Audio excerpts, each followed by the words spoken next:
सिन्दूरारुणविग्रहां त्रिनयनां माणिक्यमौलिस्फुरत् तारानायकशेखरां स्मितमुखीम् आपीनवक्षोरुहां पाणिभ्यमलिपूर्णरत्नचषकम् रक्तोत्पलं बिभ्रतिं सौम्यां रत्नघटस्थरक्तचरणां ध्यायेत् परामम्बिकाम्। जय माँ ललिताम्बिका, जय गुरुदेव। आप में से बहुत साधकों ने ललिता सहस्त्रनाम की जो पहले की वीडियोस थी सुनी थी और बहुत सराहा। आपके कमेंट्स मैंने पढ़ा, मुझे बड़ी प्रसन्नता है कि आप लोगों को अच्छा लगा। माँ की ये सेवा कर रही हूँ, आप लोगों के हृदय में बैठी माँ ललिता प्रसन्न हो, उनका आशीर्वाद मुझे मिले और मैं ऐसी ही सेवा करती रहूँ। हम लोगों ने अब तक ललिता सहस्त्रनाम के श्लोक नंबर 33 तक के अनुवाद कर दिए हैं और सारी प्लेलिस्ट में हैं, आप लोग देख सकते हैं। अब हम लोग 33 के आगे जाएंगे। मैंने अभी तक ललिता सहस्त्रनाम के ध्यान मंत्रों को, 4 ध्यान मंत्र हैं, उनके वीडियोस बनाए और फिर माँ ललिता के जो अवतार की कथा है वो बताई। माँ ललिता दिखती कैसी हैं, उनका जो रूप का वर्णन है वो हमने सुना। फिर हमने उनके श्रीनगर का वर्णन सुना है। श्रीनगर के वर्णन को सौंदर्य लहरी में भी मैंने बताया है 8वें श्लोक में, तो वो भी आप लोग सुन सकते हैं सौंदर्य लहरी की प्लेलिस्ट में जाकर के। हम लोगों ने पिछली बार जहाँ रोका था वो है भंडासुर वध, वो वध की भी कथा हमने सुनी। अब हम लोग ललिता सहस्त्रनाम के आगे जाएंगे। ललिता सहस्त्रनाम माँ के केवल नाम नहीं है, इसमें पूरी फिलॉसफी है, पूरा दर्शन है श्री विद्या का। तो ध्यान से शुरू होते होते माँ ने क्या क्या किया, माँ की महिमा, माँ की लीलाएं, ये हमने समझा। जो नाम गुण लीला रूप, ये सारा का सारा इस ललिता सहस्त्रनाम से प्रकट होता है। तो रूप का भी ध्यान किया और उनकी लीलाओं का ध्यान कर रहे थे। अब हम लोग दर्शन, श्री विद्या जो दर्शन शास्त्र है, ये आगे के कुछ श्लोकों में इसका हम लोग श्रवण करने वाले हैं। अब श्लोक नंबर 34 से लेकर के श्लोक नंबर 40 केवल इस वीडियो में केवल इतना ही समझाऊंगी, क्योंकि ये एक ही सब्जेक्ट मैटर है, इसीलिए एक ही विषय पर ये बात कर रहे हैं यहाँ पर। मंत्र रूपा माँ, एक तो है स्वरूप वाली माँ, युद्ध किया जिसने, और जो कामेश्वर की कामेश्वरी है और जो इतनी सुंदर दिखती है, एक निराकार निर्गुण वो रूप वाली माँ, वो सब हमने श्रवण किया। लेकिन माँ का मंत्र स्वरूप भी है। जब हम ललिता के मंत्रों को पढ़ते हैं, वो मंत्र कोई साधारण सी ध्वनि नहीं है, वो माँ का स्वरूप है। और यही बात जो है ये आगे के श्लोकों में है। तो ये दर्शन हम अब श्रवण करेंगे। श्लोक नंबर 34 से 40 तक के श्लोक है। हर नेत्राग्नि संदग्ध काम संजीवन औषधि श्रीमद्वाग्भव कुटैक स्वरूप मुख पंकजा। हे माँ, आप हर नेत्राग्नि संदग्ध काम संजीवन औषधि, कामदेव को भगवान शिव ने अपने नेत्रों से जला दिया था। ये तो कथा आप लोगों को, बहुत लोगों को पता है। काम त्रिपुरा रहस्य की कथा चल रही है, आप लोग त्रिपुरा रहस्य की भी वीडियोस हैं चैनल पर, जरूर देखिएगा। तो उसमें कामोपख्यान चल रहा है त्रिपुरा रहस्य में। तो कामोपख्यान में यही बात चल रही है कि छोटा सा कामदेव बच्चा है 5 साल का, लेकिन उसे भगवान शिव से बड़ा क्रोध हो गया था। और क्योंकि भगवान शिव ने अपने भक्त का साइड लिया और कामदेव को भगवान शिव से हारना पड़ा था, तो कामदेव को बड़ा क्रोध था। तो कामदेव के मन में, छोटा बच्चा है कामदेव, लेकिन उसके मन में है कि मैं शिव जी को हराऊंगा। शिव जी को हराने के लिए उसने माँ त्रिपुरा की साधना करी। कामदेव जो है लक्ष्मी जी के पुत्र हैं। लक्ष्मी जी को जाकर के कहे, माँ मैं शिव जी से हार गया, मुझे अच्छा नहीं लग रहा, मुझे बड़ा दुख हो रहा है इस बात को सोच सोच के। माँ ने कहा तो कोई बात नहीं है, हार गया तो हार गया, आगे फिर कर लेना, कोई युद्ध में जीत जाएगा। नहीं माँ मुझे अच्छा नहीं लग रहा, मुझे महेश्वर से मैंने युद्ध किया, मैं हार गया, मुझे अच्छा नहीं लग रहा। तो अब आप एक बात बताइए कि महेश्वर से ऊंची शक्ति कौन है? मैं तो उसकी आराधना करूंगा ताकि मैं महेश्वर को हरा दूं, महादेव को मैं हरा दूं। बहुत समझाने के बाद भी जब नहीं माने तो लक्ष्मी देवी ने उनको, कामदेव को, लक्ष्मी के पुत्र है, मानस पुत्र हैं, लक्ष्मी देवी ने उनको सौभाग्य अष्टोत्तर स्तोत्र वो सुनाया और कहा ये बड़ा रहस्यमयी है, इससे माँ त्रिपुरा प्रसन्न हो जाती है। अगर माँ त्रिपुरा की कृपा तुझ पर रही तो तू जरूर अपनी ये जो तेरी मनोकामना है कभी ना कभी इसमें तो सिद्ध हो जाएगा। तो कामदेव ने, छोटे से बच्चे कामदेव ने वो सौभाग्य अष्टोत्तर स्तोत्र का पाठ किया था और माँ त्रिपुरा प्रसन्न हुई उन पर और प्रकट हुई थी। और प्रकट होकर के माँ त्रिपुरा ने उनको पंचदशाक्षरी दी कामदेव को। तो पहले तो छोटा बच्चा कामदेव, इसको भरोसा ही नहीं हुआ, रही ये मैंने देखा क्या, सच में ऐसा हुआ क्या? फिर अपनी माँ के पास गया, बोला माँ, लक्ष्मी मैया को बोला माँ, वो मंत्र जपते जपते आपने जो सौभाग्य अष्टोत्तर दिया था वो जपते जपते सच में त्रिपुरा आई थी, वो आपकी जैसी ही दिखती थी, ऐसा हुआ था क्या? आप ही आई थी क्या? माँ ने कहा अरे बच्चे, पुत्र, तुझसे सौभाग्यवान कौन होगा, सच में माँ त्रिपुरा आई थी, उन्होंने तुझे श्री विद्या का ज्ञान दिया है, पंचदशाक्षरी का ज्ञान दिया है, तो अब तू पंचदशाक्षरी कर। और उन्होंने जब पंचदशाक्षरी की थी और साथ में सौभाग्य अष्टोत्तर स्तोत्र किया है तो माँ प्रकट हुई थी। और जब माँ प्रकट हुई तो माँ ने उनको आशीर्वाद दिया था कि तुम्हारी सभी इच्छाएं पूरी होंगी। और जब माँ प्रकट हुई थी तो कामदेव ने उनको एक स्तोत्र, 9 श्लोकी स्तोत्र, उसको सौभाग्य नवरत्न स्तोत्र कहते हैं, ये सुनाया था। ये त्रिपुरा रहस्य में ये बातें आती हैं। और माँ ने आशीर्वाद दिया था कि तूने जो ये स्तोत्र बताया, तू मेरा प्रथम सबसे अच्छा भक्त है और मेरी विद्या भी तेरे नाम से जानी जाएगी, काम विद्या नाम से। तो कामदेव माँ का भक्त है, माँ का कृपा पात्र है और कामदेव ही है वो जिसकी वजह से हमारी इच्छाएं पूरी होती हैं। माँ को कुछ करने की ज़रूरत नहीं है, कामदेव को बोल दे तो काम इच्छा पूरी हो जाएगी हमारी। तो कामदेव हमेशा माँ के संरक्षण में रहता है। अब ये कामदेव देवताओं के कहने पर गया शिव जी को अपनी तपस्या से उठाने के लिए। अब शिव जी ने क्रोध में देखा और वो भस्म हो गया। उसके पहले की कथा हमने सुनी, उसी के राख से उसका एक भंडासुर प्रकट हुआ था, भंडासुर का वध माँ ने किया था। लेकिन कामदेव तो भस्म हो चुके थे। जब भस्म हो गए थे तो उनकी पत्नी रति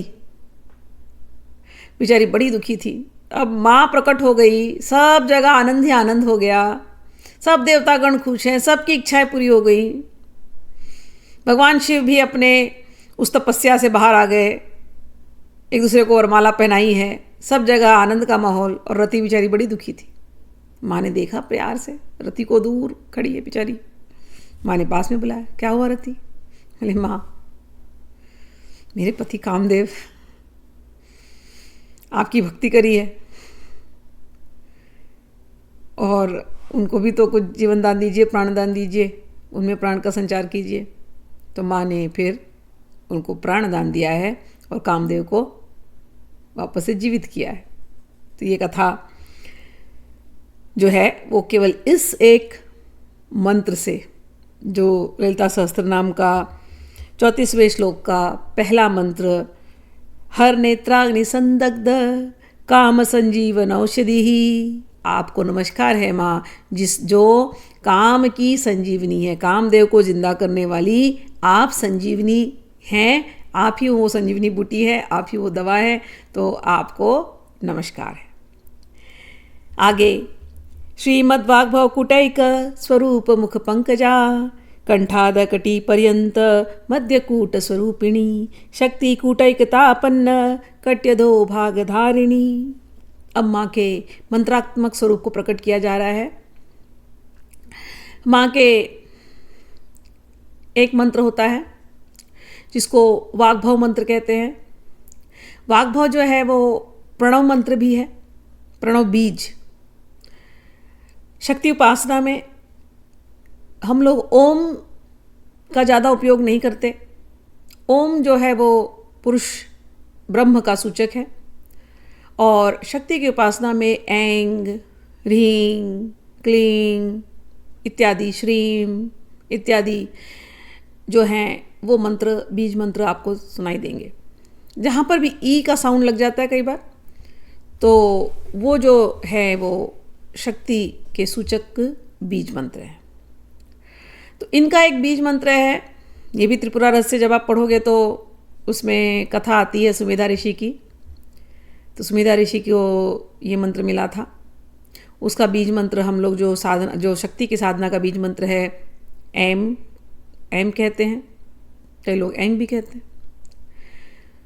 तो ये एक मंत्र है। और यहाँ पर कह रहे हैं कि माँ का जो स्वरूप है वो त्रिकूट, यानी कि 3 कूटों में, तीन भाग में। तो कोई भी आप माँ के मंत्र ले लो। एक बाला मंत्र है, ये पहला मंत्र तो जो वाग बीज मंत्र होता है। दूसरा उनका बाला मंत्र होता है। बाला मंत्र में भी 3 बीज होते हैं। फिर एक उनका पंचदशाक्षरी होता है, वो 15 अक्षरों का मंत्र होता है। ये जितने भी मंत्र होते हैं इनको 3 ग्रुप्स में डिवाइड किए जा सकते हैं। जो मैंने प्रणव लिया, एंग, एंग में आएगा अ प्लस ई, ए हो जाता है, और उसके बाद वो एक बिंदु होता है वो। तो अ जो होता है ब्रह्म का सूचक होता है, ई जो होता है वो शक्ति का सूचक होता है, और बिंदु तो नाद का सूचक है, उनके मिलन का सूचक है, संहार सृष्टि का सूचक है। तो उसमें ये 3 रूप जो हुए ये भी देवी ही है, वो प्रणव जो है।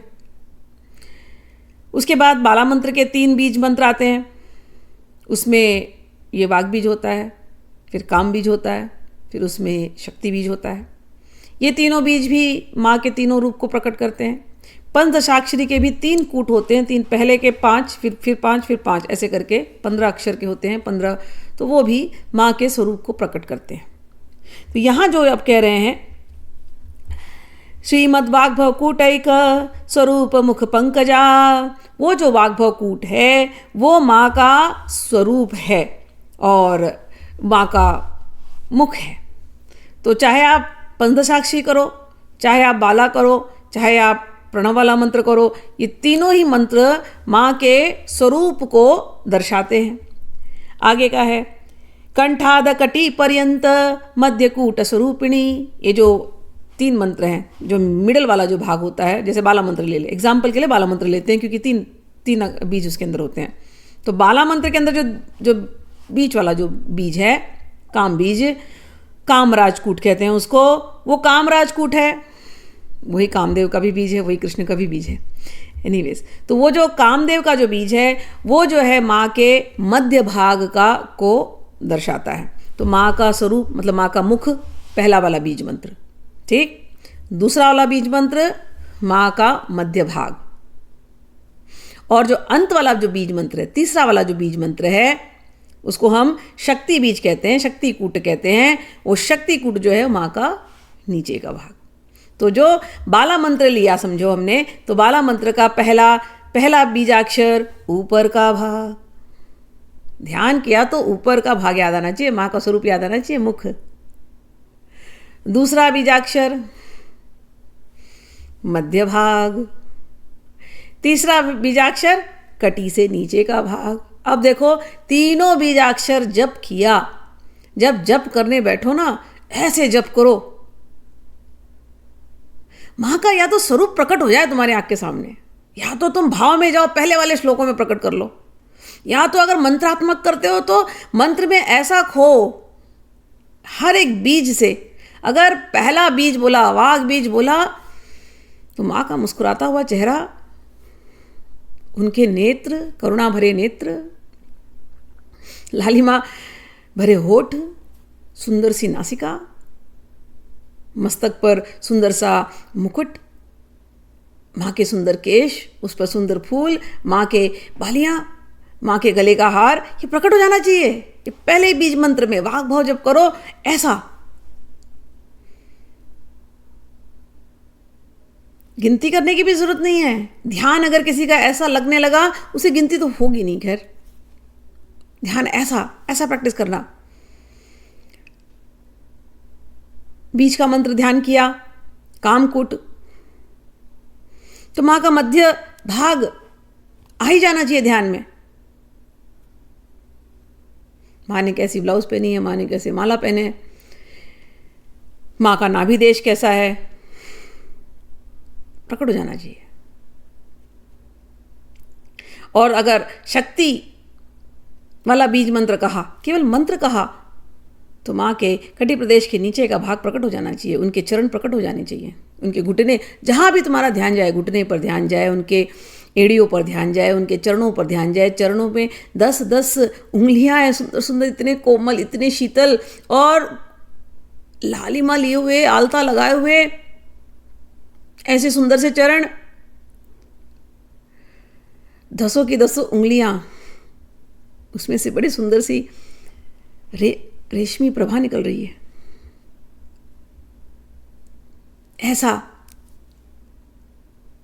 ऐसा ध्यान। तो जब कोई मंत्र में ऐसा ध्यान करता है तो ये स्वरूप पूरा अपने आप प्रकट हो जाता है। तो ये तो मैंने केवल बाला मंत्र लिया, इसी प्रकार से इन्हीं बाला मंत्र से ही जाकर के पंचदशाक्षरी बना है। तो पंचदशाक्षरी में भी यही माँ का स्वरूप प्रकट होता है, निराकार से लेकर के साकार स्वरूप ये प्रकट हो जाता है।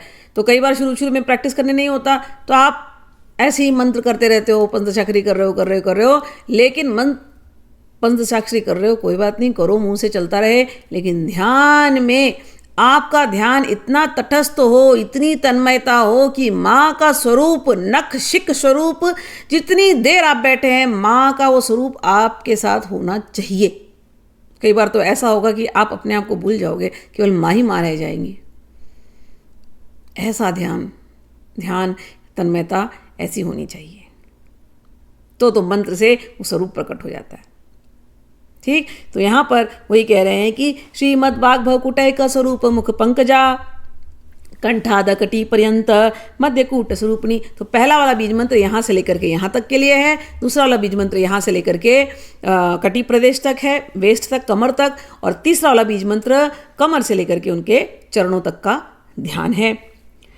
आगे ये तो मंत्रात्मक ध्यान हो गए। अब जो आगे के जो मंत्र आएंगे 36 से लेकर के 40 तक, ये माँ के कुंडलिनी स्वरूप का ध्यान है। तो कुंडलिनी क्या है? तो हम लोग तो देखते हैं, वीडियोस बहुत सारे बने हैं आजकल, तो कुंडलिनी के ऊपर बहुत बात होती है, वर्कशॉप्स होते हैं, लोग करते हैं। तो 6 चक्रों की बात होती है, 6 चक्र हैं, वो 6 चक्र ही कुंडलिनी है ऐसा समझते हैं। लेकिन मेन जो कुंडलिनी का अर्थ होता है, ये जो शरीर है, ये शरीर आपका शक्ति का कुंड है। ये पूरा शरीर, ये आपका पूरा शरीर 3.5 हाथ की काया है, इसको कहते हैं। ये पूरा 3.5 हाथ की काया जिस शक्ति से चलती है, उसी शक्ति का नाम है कुंडलिनी। समझ में आई? आपके पैर की उंगलियां हैं, वो हिलती हैं, चलते हैं किसी शक्ति से। हाथ पैर चल रहे हैं शक्ति से, बोल रहे हैं शक्ति से, यहाँ वहाँ गर्दन हिलाते हैं शक्ति से, सोते हैं, उठते, खाते, पीते शक्ति से। इस पूरे शरीर में जो 3.5 हाथ की जो काया है, पूरे जो शरीर में जो शक्ति चलती है, उसी शक्ति का नाम है कुंडलिनी। वो कहते हैं ना, कुंडलिनी ऐसे 3.5 चक्कर काट करके रहती है, उसका नाम है कुंडलिनी। जब हम ध्यानावस्था में रहते हैं और जब हम मंत्रात्मक ध्यान करते हैं, तो मंत्रात्मक ध्यान करते करते हमारी शरीर जो है ना, हमारे पास 3 प्रकार के शरीर हैं। बाहर का शरीर है, फिर अंदर का एक चेतना रूपी शरीर है, और उसके अंदर एक कारण रूपी शरीर है। उस कारण रूपी शरीर में पहुंचने के लिए 3 अवस्था है। हम इन तीनों शरीरों को 3 तरह से अनुभव करते हैं। जो देह शरीर है, जो बाहर का शरीर है, तो जब हम कॉन्शियस माइंड जिसको कहते हैं ना, कॉन्शियस माइंड में हम अनुभव करते हैं, तो एक सत्ता वो कि जागते हुए। दूसरा जो शरीर होता है, जो हमारा अंदर का जो शरीर, चेतना वाला शरीर है, उसको हम कभी कभी स्वप्नावस्था में उसको हम अनुभव करते हैं। हम अपने आप को देखते हैं ना, सोए हैं, सपने में उड़ गए हैं, सपने में किसी से बात कर रहे हैं, सपने में डर रहे हैं, सपने में कहीं पहुंच गए हैं। हम तो चल के नहीं गए थे शरीर से, लेकिन पहुंच गए। सपने में हमको वो सारे इमोशंस, सारी वो भावना अनुभव होती हैं, रोना, डरना, मरना, कटना, सब, खाना पीना, सब अनुभव करते हैं। तो हमारी वो जो दूसरी शरीर, जो चेतना वाली जो शरीर है, वो हमारे अंदर है। ये तो बाहर का शरीर, हम आंखें खुली है, जागते हुए हम सब कुछ अनुभव करते हैं, और दूसरे वाले शरीर को सोते हुए अनुभव करते हैं, है ना। तो स्वप्न वाला शरीर, अच्छा स्वप्न में देख रहे तो अनुभव कर रहे, लेकिन जब हम सोए हैं, कभी कभी स्वप्न नहीं देख रहे हैं, तो हम सोए हैं, तो भी एक शक्ति ने हमारे शरीर को संभाल के रखा हुआ है। सुप्त अवस्था उसको कहते हैं। सुप्त अवस्था में भी कोई चेतना है जो हमको, सोने तो चले गए, लेकिन तो जब सोने चले जाते हैं तो भूल जाते हैं कि अच्छा मैं किसी की पत्नी हूँ, मैं किसी की माँ हूँ, मैं किसी की बेटी हूँ, सब भूल जाते हैं सपने में। जब सोने को गए तो संसार भूल जाते हैं ना। 6-7 घंटे अगर अच्छी नींद आई हो तो सुबह उठ करके याद आता है, अच्छा हाँ ये है हमारा संसार, है ना। लेकिन उस नींद में भी अगर किसी ने बुला लिया आपके नाम से, तो फट से आपका आँख खुल जाता है। हालांकि आप भूले हुए थे, लेकिन किसी ने नाम बुलाया या कहीं कुछ खटक से आवाज़ हुई और आप उठ गए। तो कोई एक चेतना है जो बांधे रखी है तीनों स्थितियों में। कोई एक शक्ति है जो तीनों स्थितियों में आपको संभाले रखी है। तो 3 स्थिति में ये संभाले रखी है। और जब आप ध्यान अवस्था में जाते हो, तो ध्यान अवस्था में, समाधि की अवस्था में एक स्थिति आती है तुरीय अवस्था, चतुर्थ अवस्था, जिसमें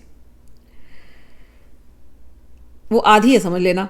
आधी अवस्था ऐसी है कि आपको शरीर है, आपको दिखता सब कुछ है, लेकिन फिर भी आपका जो चेतना रूप, जो चेतना वाला जो शरीर है, जो सपने में जागता है, वो भी जाग जाता है। तो ये शरीर भी होता है, और वो भी सबकॉन्शियस माइंड आपका, जिसको हम कहते हैं ना, वो पूरी तरह से फैल जाता है।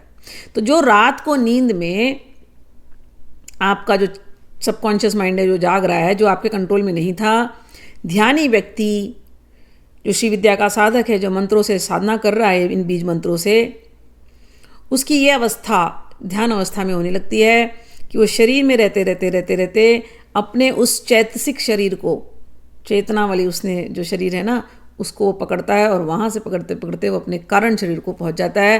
और कारण शरीर को पहुँच गया तो अपने आत्म रूप का दर्शन हो गया, और दर्शन हो गया, जहाँ दर्शन हुआ वहीं भगवत तत्व, परब्रह्म, पराशक्ति का दर्शन हो जाता है। सब में फिर वही शक्ति का खेल नजर आने लगता है। तो ये 3 अवस्था, जागृत, सुप्त, स्वप्न, और उसके बाद तुरीय अवस्था, जिसमें आधे में आपको शरीर का भी भान है, संसार का भी भान है, लेकिन अपने अंदर के असली अवस्था का भी भान है, वो आधी आधी। तो ये जो 3.5 अवस्था में जो शक्ति चलती है, उसी का नाम है कुंडलिनी। इस शरीर रूपी कुंड को जो चलाता है, एक कुंड कैसा है, बाहर एक दिख रहा है, लेकिन अंदर में आत्मा तक ऐसा ये गहरा एक कुंड है ये शरीर।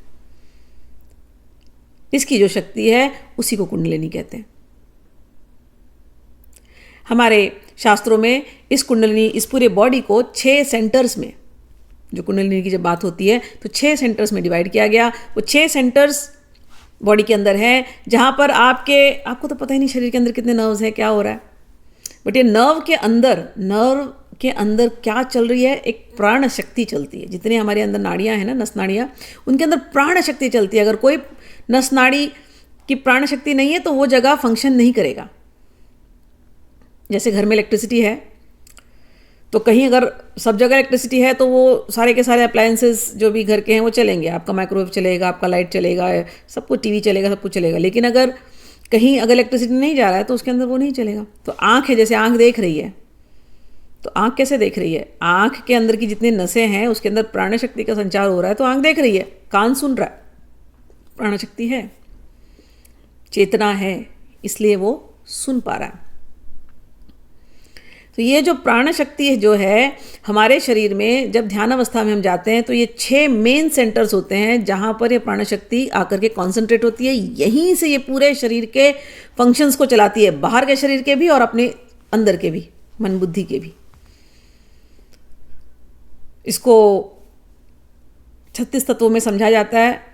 24 तत्व गीता में बताए गए, 25 तत्व। उसके बाद जब शक्ति का जब जब हम शाक्त दर्शन पढ़ते हैं अथा तो शाक्त जिज्ञासा, तब हमें 36 तत्व तक इसको समझाया जाता है। तो कुंडलिनी ये जो पूरे शरीर में चल रही है, ये आपके अंदर 6 मेन सेंटर्स पे है। पहला जो उद्भव होता है वो आपके जन्म से होता है। तो नीचे के 2 चक्र, ज़्यादातर लोग सारी की सारी एनर्जी जो हमारी प्राण शक्ति है कहाँ से आती है? हमें भोजन से। और ये प्राण शक्ति भोजन से ही फिर हम बच्चे पैदा करते हैं, यहीं से, अन्न से।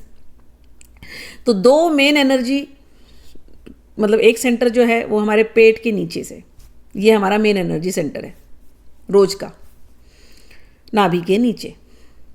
तो वहाँ पर 2 चक्र बोले गए, एक है हमारा मूलाधार और दूसरा है हमारा मूलाधार के ऊपर जल तत्व वाला स्वाधिष्ठान। ये 2 चक्र होते हैं। उसके अतिरिक्त फिर और ऊपर आते हैं तो नाभि चक्र होता है, वो होता है मणिपुर। ये चक्रों वाली ज्ञान सबको है, मैं तो अभी जस्ट ऐसे कवर कर रही हूँ। मणिपुर, फिर मणिपुर के ऊपर ज़्यादातर लोगों का जो शक्ति है वो नीचे ही होती है, नाभि के नीचे ही होती है, भोजन पचाने में और बच्चा पैदा करने में या अन्य किसी कार्य में जो होते हैं। लेकिन ध्यान अवस्था में मंत्र जब हम करते हैं, शिव विद्या की जब हम प्रैक्टिस करते हैं, तो हम ये जो एनर्जी जो हम नीचे ले जा रहे थे अभी तक, अब हम धीरे धीरे उस एनर्जी को ऊपर लेने शुरू कर देते हैं। अपने आप होने लगती है, ऐसा कोई करना नहीं होता, अपने आप। जब आप ध्यान करोगे ये अपने आप ऊपर आता रहेगा। खान पान से ऊपर उठ जाओगे, काम वासना से ऊपर उठ जाओगे, संसारिक चीज़ों में कम मन लगेगा, अपने आप। ये जो शक्ति जो नीचे व्यय हो रही थी, अब ये शक्ति व्यय नहीं होगी, अब ये ऊपर जाती रहेगी। तो जब आप ऊपर जाओगे तो आप देखोगे कि आपका हृदय आपका खुलने लगेगा।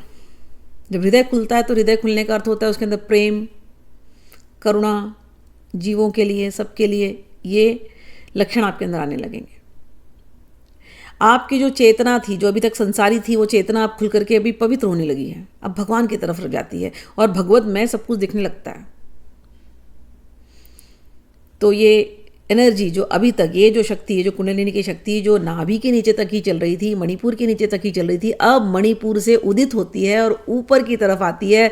ऊपर की तरफ आते आते हृदय चक्र को खोलती है, हृदय चक्र को खोलते खोलते फिर यहाँ तक आती है गले को।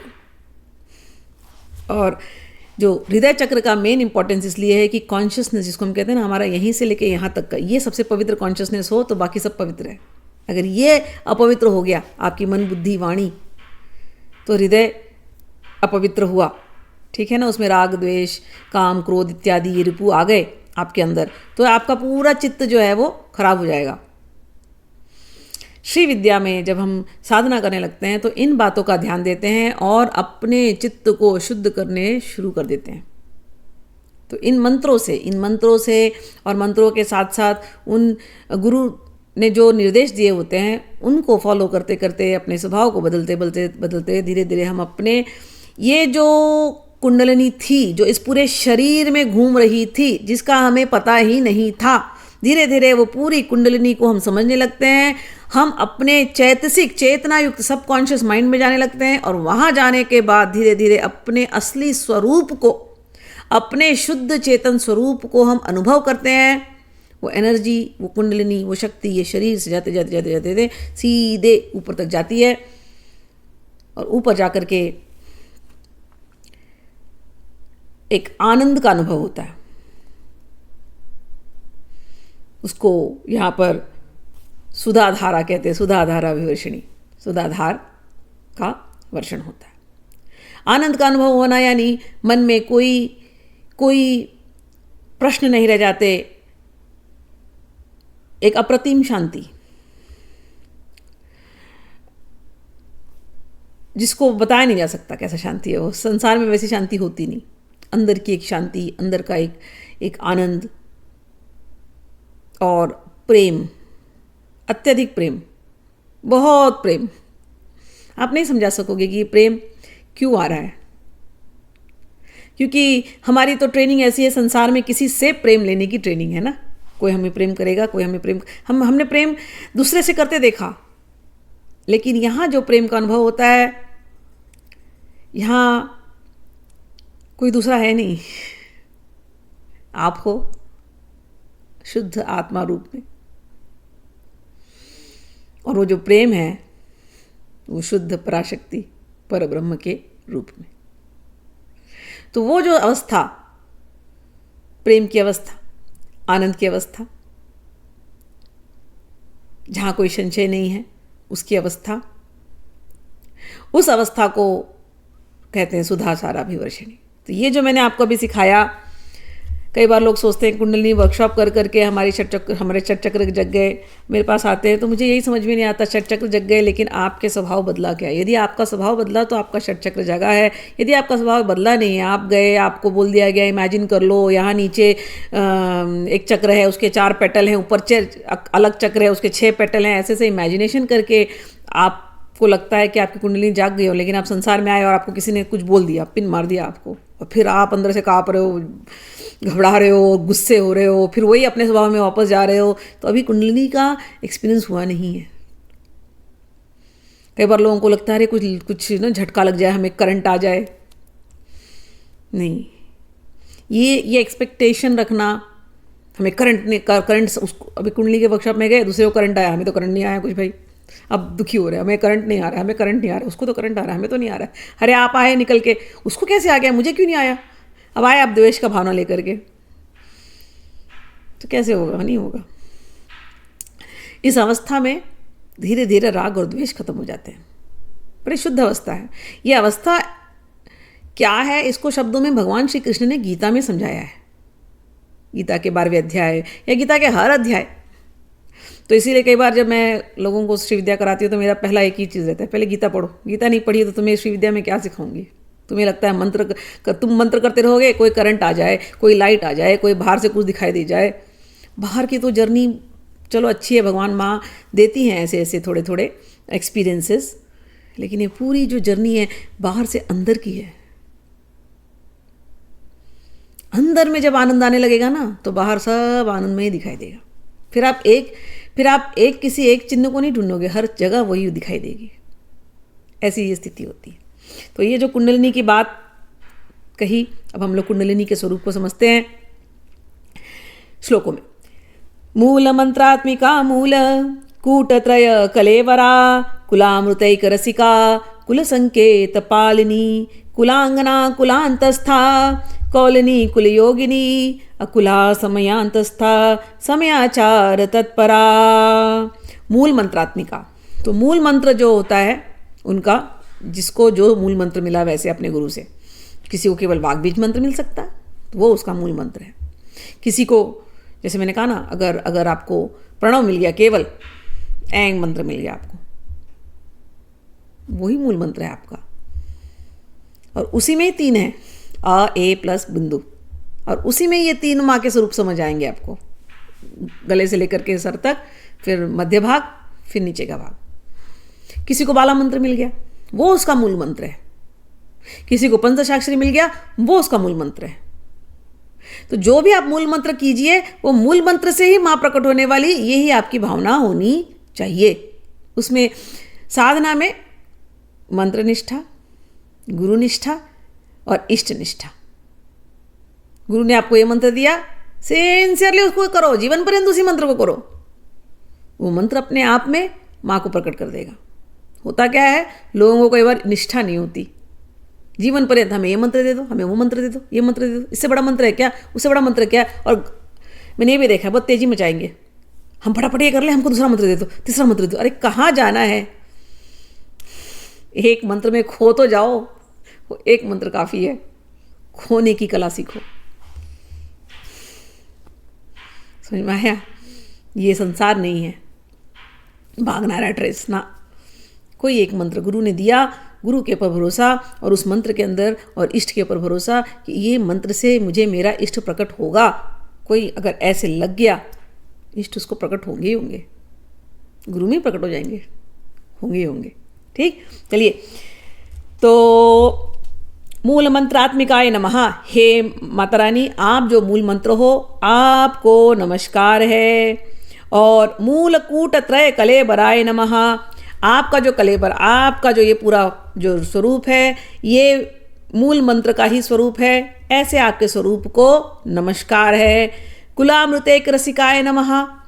हे माँ, आप ही कुंडलिनी हो और कुलपथ सुषुम्ना में चलने वाली। तो हमारे अंदर 3 नाड़ियाँ होती हैं, ईड़ा, पिंगला, सुषुम्ना। तो ये तीनों में से जो मध्य की जो नाड़ी होती है, जो आपके स्पाइनल कॉर्ड से चलती है, ये जो इसको हम कहते हैं कुलपथ। तो इस कुलपथगामिनी, तो ये जो कुलपथ है, कुलामृतेक रसिका। तो 2 मार्ग है हमारे यहाँ, एक है कौल मार्ग और एक समयाचार मार्ग। तो कौल मार्ग लोगों ने अपना नाम कौल मार्ग इसी नाम से रखा है, जो कुंडलिनी का ध्यान करते हैं। कुंडलिनी यानी जो सुषुम्ना में चलती हैं जो कुंडलिनी, उसका जो ध्यान करते हैं, उसी को कहते हैं कौलपाथ। ठीक है ना, कौल मार्गी। तो कुलामृतेक रसिकाय नमः, उस मार्ग पर चलने वाले जो कुंडलिनी का ध्यान करके आपका ध्यान करते हैं, ऐसे और आपके अमृतपान को जो लेते हैं, आपको नमस्कार है। वो जो सुषुम्ना से बहती है। कुल संकेत पालिन्ये नमः। कौलाचार में कश्मीर कश्मीर के जो शाक्त के जो उपासक थे, वहाँ से कौल संप्रदाय आया है। आप लोग कई बार सरनेम भी देखते होंगे ना, कौल, ऐसे ऋषि कौल, ऐसे नाम होता है सरनेम। तो ये कौल जो नाम आया है पंजाब और मैंने देखा है कश्मीर साइड में, तो ये इनके ओरिजिनल आप जाओगे तो कौल यानी इसी पथ के हैं, इसीलिए कौल नाम उनका पड़ा हुआ है। तो कौल संप्रदाय में ललिता त्रिपुर सुंदरी की पूजा होती थी। तो उनके जो दर्शन है उसको यहाँ पर कहा गया है कुल संकेत पालिन्ये नमः, कि कौल दर्शन में जो बातें छुपा छुपा करके बताई गई हैं, वो जो है जिसका वो संकेत करते हैं कौल दर्शन, हे माँ, वो कुंडलिनी, वो त्रिपुर सुंदरी आप ही हो, आपको नमस्कार है। कुलांगनाय नमः, आप कुलांगना हो, आप कुंडलिनी हो, आपको नमस्कार है। कुल मार्ग की, कौल मार्ग की आप विभिन्न अंग हो, तो आपको नमस्कार है। कुलांतस्थाय नमः, कौल मार्ग में रहने वाली आप ही हो, आपको नमस्कार है। कौल मार्ग का जो सत्य है वो आप ही हो, आपको नमस्कार है। कौलिन्ये नमः, कौल जिसकी पूजा करते हैं, कौल मार्ग की जो देवी है वो आप ही हो, आपको नमस्कार है। कुल योगिन्ये नमः, कौल मार्ग की योगिनियाँ जो हैं वो भी आप ही हैं, आपको नमस्कार है। अकुलाय नमः, भले आप कौल मार्ग की हैं लेकिन आप कुल से भी ऊपर हैं, आप कौल से ऊपर हैं, तो अकुलाय नमः। तो ये एक मार्ग हो गया। अब दूसरा मार्ग है समयाचार मार्ग, जो शंकराचार्य ने दिया। वैदिक इसके अंदर वैदिक रिचुअल्स भी आते हैं। तो समयाचार का मार्ग शंकराचार्य से शुरू हुआ है। तो उस मार्ग में भी जो देवी की पूजा होती है उसको अब दूसरा नाम दिया, ओम समयांतस्थाय नमः। हे देवी, आप समय मार्ग में हो, समय मार्ग में शिव शक्ति दोनों की पूजा होती है। तो उस स्वरूप में कामेश्वर कामेश्वरी के स्वरूप में आपकी पूजा होती है, तो आपको नमस्कार है। समयाचार तत्पराय नमः, समयाचार के विधि से जो आपकी पूजा करता है आपको नमस्कार है। मूलाधार ऐक निलयाय नमः, हे देवी, आप जो मूलाधार चक्र में रहती हो आपको नमस्कार है। मूलाधार यानी हमारे सबसे नीचे का चक्र। जब हम बैठते हैं तो जहाँ हमारा स्पाइनल कॉर्ड, हमारा पीछे की रीढ़ की हड्डी जहाँ नीचे आती है, उस जगह पे हमारा मूलाधार होता है। वहीं से सारी शक्ति शुरू होती है और नीचे के भी अंगों को वही शक्ति जो है ताकत देती है और ऊपर तक वो चलती है वही शक्ति। तो इसीलिए मूलाधार ऐक निलये नमः, आप मूलाधार हो एक तो हमारे शरीर का। दूसरा मूलाधार का अर्थ है सभी चीज़ का जो मूल है, सभी चीज़ का जो आधार है, पूरे ब्रह्मांड का, पूरे सृष्टि का, जो कुछ जहाँ कुछ दिख रहा है सबका मूल कारण कौन है? देवी। मूलाधार ऐक निलया। तो हर एक का मूल, हर एक का आधार हे देवी आप हो, इसलिए आपको नमस्कार है। मूलाधारैक निलयायै नमः। ब्रह्मग्रंथि विभेदिन्यै नमः। ब्रह्म ग्रंथि को जो विभेद कर देती है, तो इसका जो अर्थ है, मूलाधार जब हम लोग जब ध्यान करते हैं, जैसे मैंने आपको सिखाया कि शरीर से आपके पहले तो शरीर पर ध्यान रहता है, फिर धीरे धीरे आपके अंदर ध्यान चला जाएगा, धीरे धीरे आप शरीर से ऊपर, शरीर का ध्यान नहीं रहता, फिर अंदर में आप रहते हो, फिर वो आपकी कुंडलिनी शक्ति जो अभी तक जो व्यय हो रही थी नीचे की तरफ से, अब वो शक्ति ऊपर चलने लगती है। तो जब वो शक्ति ऊपर चलने लगती है तो नीचे के 2 चक्र, मूलाधार चक्र और मूलाधार चक्र के 4 उंगल ऊपर जो है आपका स्वाधिष्ठान चक्र है, ये दोनों चक्र को भेद करके, यही मेन इंपॉर्टेंट चक्र है, इसको भेद दिया तो संसार से आप संसारी बातों से थोड़ा ऊपर सोचने लगते हो, नहीं तो अभी तक केवल संसार की बातें सोचोगे। तो उसको जब भेद देते हैं तो वहां पर एक ग्रंथि है, नॉट, कि उस ग्रंथि को तोड़ दिया, वो है ब्रह्म ग्रंथि। ब्रह्म ग्रंथि ब्रह्मा जी के क्या काम करते हैं? सृष्टि, उत्पादन, यही चला ना सृष्टि का।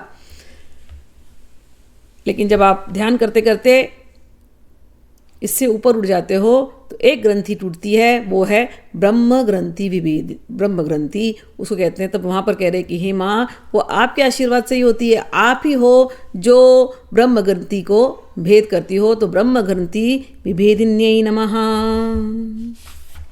उसके बाद ब्रह्म ग्रंथि विभेदिनी यानी मणिपुर, मूलाधार, स्वाधिष्ठान, अब उसके ऊपर आ गया मणिपुर। मणिपुर कहाँ? पेट के यहाँ, नाभि में, नाभि से ऊपर। तो नाभि का स्थान और आपके हृदय का स्थान।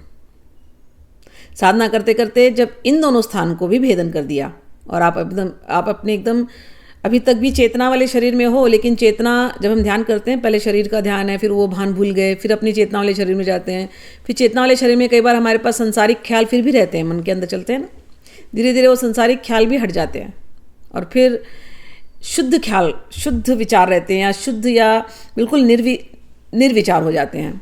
तो ये 3 स्थितियाँ होती हैं। पहले खूब शरीर का ध्यान, शरीर का दर्द, शरीर का सब कुछ याद आएगा, फिर थोड़ी देर में शरीर भूल जाओगे, फिर अंदर दिमाग चलता रहेगा, फिर थोड़ी देर में वो भी भूल करके एक स्थिति आती है जब एकदम विचार शून्य, उसके बाद आनंद की स्थिति आती है। तो ये जो शरीर से अंदर के जब यात्रा आपकी हुई है ध्यान अवस्था में, तो उसको कहा गया मणिपुरांत और हृदय। मणिपुरांत और हृदय, हृदय मतलब बीच का ये जो स्थान, ये पूरा स्थान। तो ये दोनों ग्रंथि को विभेद देते हैं, तो उसको कहते हैं विष्णु ग्रंथि विभेदिनी नमः। ठीक, तो मणिपुरांतरुदिताय नमः। मणिपुर में जो उदित हुई हैं ऐसी देवी आपको नमस्कार है। विष्णु ग्रंथि विभेदिन्यै नमः। विष्णु ग्रंथि को जिसने भेद दिया ऐसी देवी आपको नमस्कार है। और भेदते कहाँ गई? आज्ञा चक्रांत, आज्ञा चक्र के अंत में। आज्ञा चक्रांत लालस्थाय नमः, जो यहाँ पर रहती हैं। मतलब अब क्या होता है आगे की अवस्था में, जब शुद्ध अवस्था होती है, समाधि अवस्था, तो हृदय और ये सब एक ही हो जाता है, शुद्ध।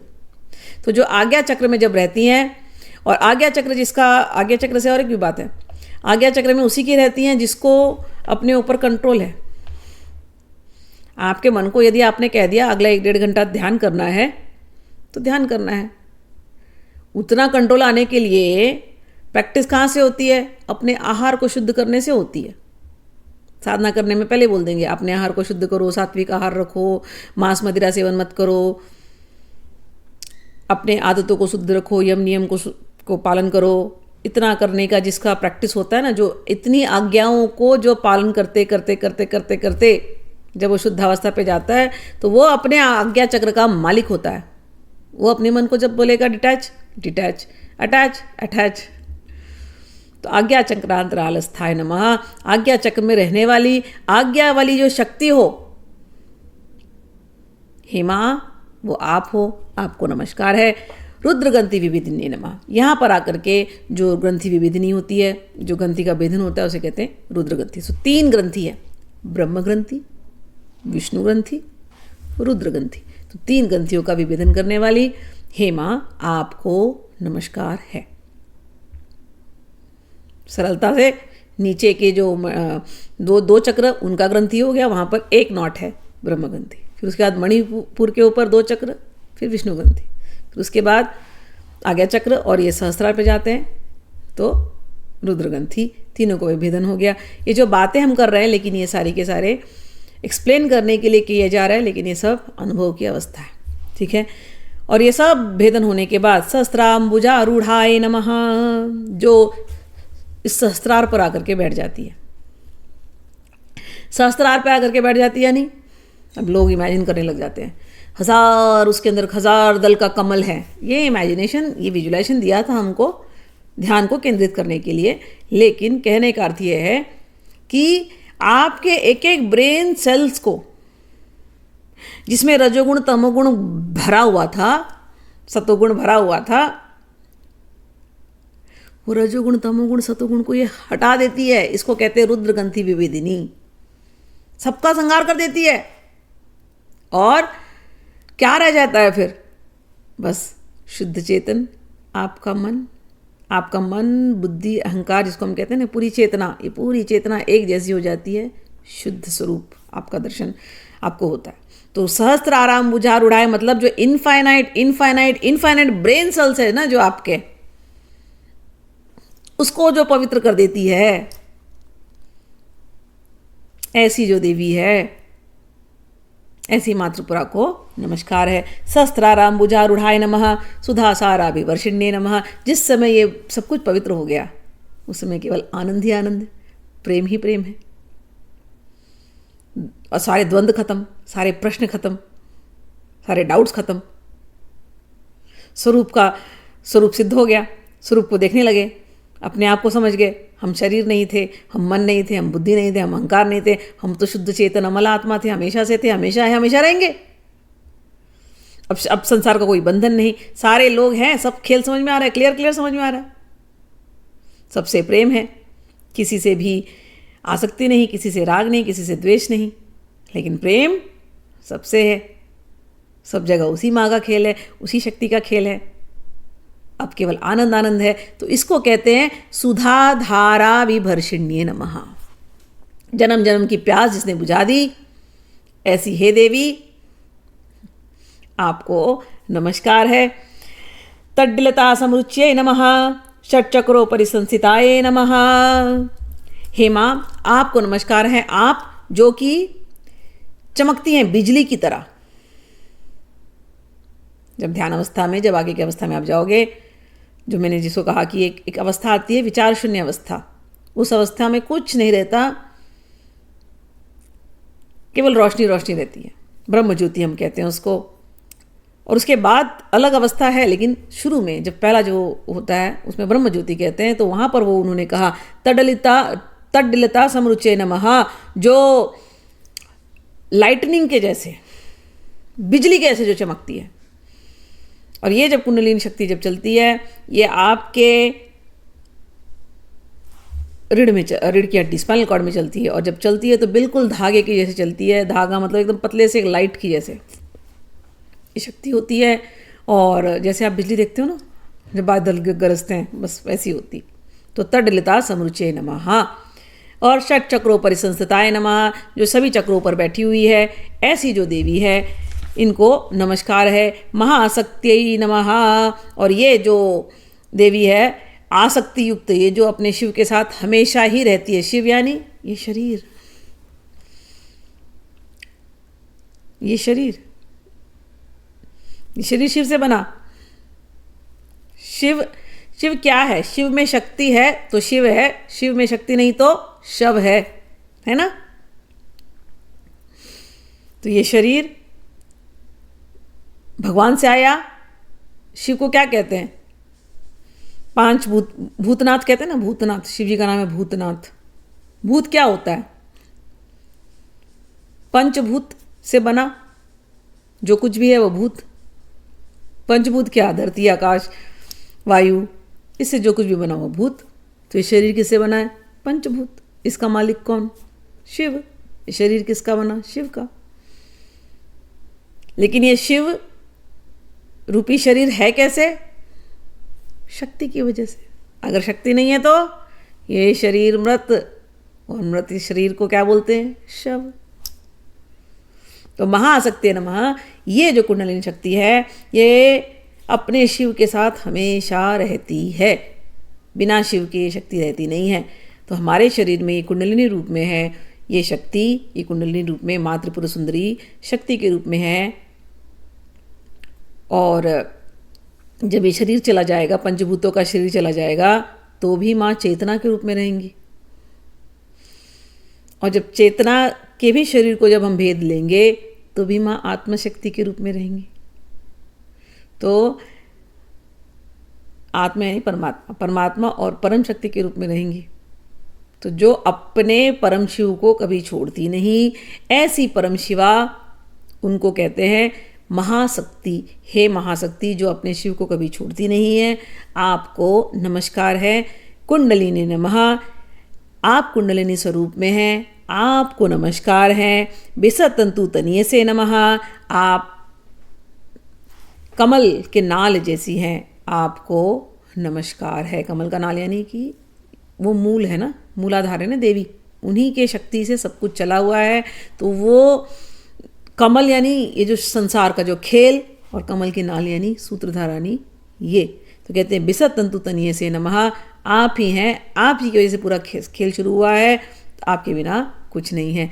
जब हम कहते हैं ना विष्णु के नाभि से ब्रह्मा निकले, तो नाभि की जो कमल जो है, जो कमल है उसकी जो तंतु ठीक है ना, वो जो है वो माँ ही है। और उन्होंने ही ब्रह्मा जी को ज्ञान शक्ति, क्रिया शक्ति या इच्छा शक्ति दी है। उसी से ये पूरा ब्रह्मांड बना है, उसी से सारा खेल बना है, उसी से हम लोग आए हैं। तो वो जो हैं सूत्रधार, वो जो कमल की जो नाल है, वो माँ आप ही हो। हम सबके अंदर, हम जब अपनी माँ के गर्भ से निकलते हैं एक नाल के रूप में, वो नाल जिसने हमको संभाल कर रखा था माँ के पेट में, वो नाल आप ही हो। जब हम निकल के आए, वो जो नाड़ी कटती है, लेकिन फिर भी हमें जिसने संभाल करके रखा है, हर अवस्था में जिसने हमें संभाल करके रखा है, वो आप ही हो। हमारे मृत्यु उपरांत भी जो हमें संभाल करके रखती है, वो आप ही हो। हे माँ, आप उस कमल के नाल जैसी हो, आपको नमस्कार है, आपको नमस्कार है। तो इस प्रकार से हमने माँ के कुंडलिनी का ध्यान किया है। ये श्लोक नंबर 34 से लेकर के 40 तक है। ठीक, तो अब हम लोग यहाँ पर एंड करते हैं। दूसरे जो भाग आएंगे वो माँ के अब सुंदर सुंदर स्वरूपों का भाग है। कहीं कहीं ये टेक्निकल हो जाते हैं, लेकिन जो कुंडलिनी वाले होंगे उनको आनंद आएगा, जो भक्त रूपी होते हैं उनको ये थोड़ा टेक्निकल लगता है, बट कोई बात नहीं, हमें समझना चाहिए। ठीक है ना।